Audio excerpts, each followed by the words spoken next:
I'm Keegan Shivers. And I'm Nick Shivers. And this is the Shivers Report, where we give you the most up-to-date real estate information in the world! And more specifically in the Pacific Northwest.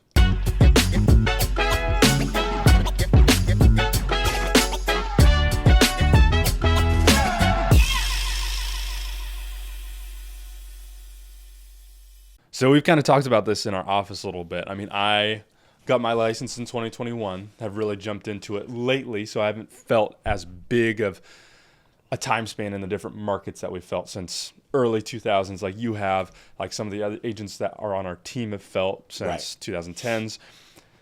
And the sentiment is this right now for agents is one of the toughest markets since 2008, 2009, with the amount of transactions that we're going through. Right. What is the difference kind of from that time, which was a very hard market, to what a tough market looks like right now for agents? And when you say that time, what is that? 2008, 2009. Okay, yeah. So they're completely different. Yeah. 2008, 2009, we're kind of at the same amount of transactions, but those transactions were different. Yeah. Back then, it was REO and short sales. Yeah. And it was, I think, the longest transaction I ever had. It took almost 4 years to get done. Oh, my gosh. It was a short sale. My client moved to Spain, and they came back, and we finally got the deal together. And the only way we got the deal together, so it was a short sale. And the bank kept saying, no, no, no, no. And I kept explaining to them that this property was built on 2 lots. And one of the lots was not owned by the current, and they didn't encumber that lot.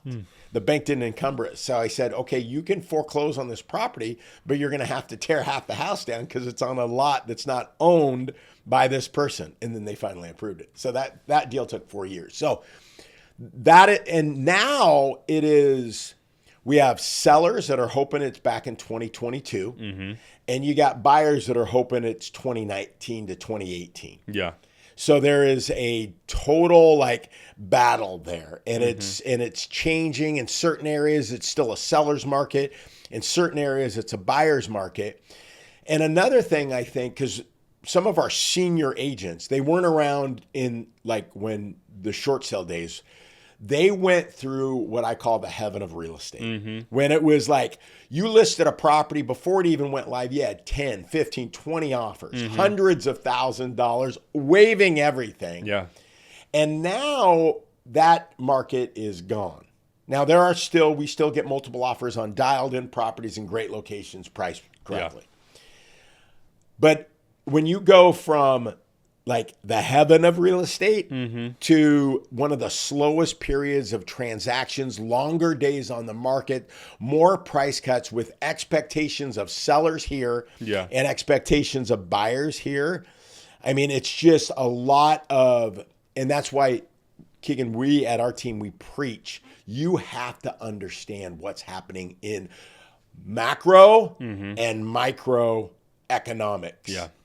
And so you can show your clients, both on the buy side and the sell side, what is actually happening. Because most news out there, I mean, you got the crash bros and crash gals saying that the market's crashing. In certain areas, home values went up this year. Yeah. In certain areas, they went down. Right? Well, I mean, I got a good buddy who's over in the Chicago suburbs, and he's talking about they're looking about purchase a house, and they are fighting with 10 offers, 15 offers, 20 offers in these Chicago suburbs that are very enticing for people. So when we talk about real estate, I mean, it's hyper local. Here, that's what we're feeling. Over there for them, it feels like 2021 again because everybody wants to move to those areas. Right. So it's all about demand. It's all about demand. That's what it comes down to. And I think also the difference from what I'm hearing you say is 2008, 2009 was kind of more of a bloodbath. Yes. There was really no choice. Everybody was flocking to the markets because they had to. They had to. Jobs were being lost. Yes. Mortgages weren't being paid. Defaults, everything of that sort. Distress. Yes. This is more so, there's no reason for people to be moving right now, especially if they have 2, 3, 4% interest rates on their mortgages. Yeah. There is not. That is such a great point. Because, and this goes back to the crash bros and crash gals. Unless you have forced selling, you will not see a crash. We're seeing a crash in the multifamily commercial market because all the saving grace now is fixed rate debt in the residential market, and then in the commercial multifamily market, that fixed rate debt expired a year ago this year, and now you're seeing massive distress in that market. Yeah, and that's the only thing right now because commercial's feeling it. I mean, they've been smashed, and maybe they'll get smashed some more. We don't know. It just depends on what that looks like, because isn't there, I thought I had read something about on the commercial side of things, they're just getting saved right now they're getting bailed out to be able to refi those properties at some point. Is that correct? They're talking about that. And that's another thing, that's government intervention. And I don't really like that, because usually it's putting more money into the system, and the middle class and it gets smacked a little bit. So I'm not a big proponent of these people. Now, again, if the developer works a deal with the bank, that's between the bank, but I don't like government money going in to save when you're a bad business owner and you are doing things that don't make sense. I don't think you should be bailed out. That's business. Yeah. Let the market do its job. Yeah. And that will wash through eventually. Back in the 2008, 2009, 2000, that was Main Street people getting wiped out. So I'm okay a little bit more with that, because that's the people. But if you're a bad business and you're just going risk, I don't care because I know the government's going to bail me out, I don't like that. Yeah. And I think in comparison to the 2008, 2009, you can correct me if I'm wrong, it feels like those areas of new construction at mass scale are feeling those very decreased prices. Right. I just had an appointment yesterday with a lady who bought in 2023. She bought it for $415,000.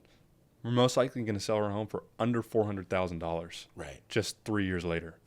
Anywhere where and when did she buy it? Like just a few years ago? Yeah.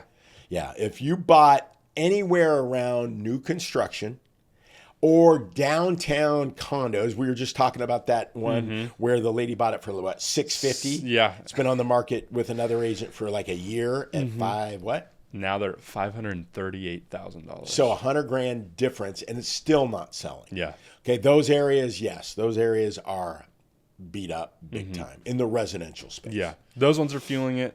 I feel like if you're not a have to sell or a have to buy right now necessarily, and you're living in a property that you do have a good interest rate on, maybe you're not feeling it as much. But if you're have to sell, that hurts. Because if the job move, it's not a choice that you have. And at the same time too, so in our transactions, how are you setting expectations now when the last time people bought or sold was 2016, 2017, 2018, 2019, 2020, 2021 versus what it is now today? Because it's a lot different. Some people I've talked to, man, it was not like this the last time I sold my home. It is not like it was. No. Buyers feel like they have more control right now in certain areas, Mm-hmm. specifically where we're at right now. I mean, we just saw a $35,000 repair addendum that came in on a property that I had. Right. Yeah, and on the flip side, we just had a deal where the property was appraised a year ago at 1.1, and we sold it for 1.25 cash. So I mean, there is no one market. Yep. There are hundreds of micro markets, and again, people think that decisions are made logically. They're not. But you have to show people, okay, here is the facts. The thing that I tell people when they're like, oh, I'm going to wait until the market gets better. Well, we're in a depreciating market, not even factoring in inflation.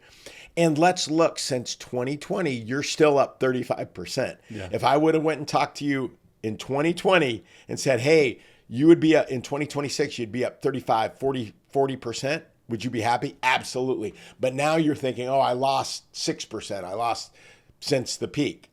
So you have to you show them the data and then and I think agents get emotional themselves, and they're like, oh my gosh, interest rates are... No, focus on what you can control. You can control your activities. You can control knowing the market and explaining it to your client, and then your client makes the decision. So that's all you can do. Yeah. Stay in the areas that you can control. You can control your knowledge, and you can control your actions. Yeah, and I think communicating that from the start is really important. 100%. And being just direct of where we stand and what it takes to get your property sold in today's market. Yeah. I think agents get in it because they like people. Yeah. And they don't want to be the person that just says, here's the reality of the market. Yeah. And that's hard for agents. Yeah. And taking your real estate test doesn't teach you that. No. That's on the ground. A lot of beat people up. wish it did. Thanks for tuning in to the Shivers Report. If you have any questions about real estate in the Pacific Northwest, We have you covered.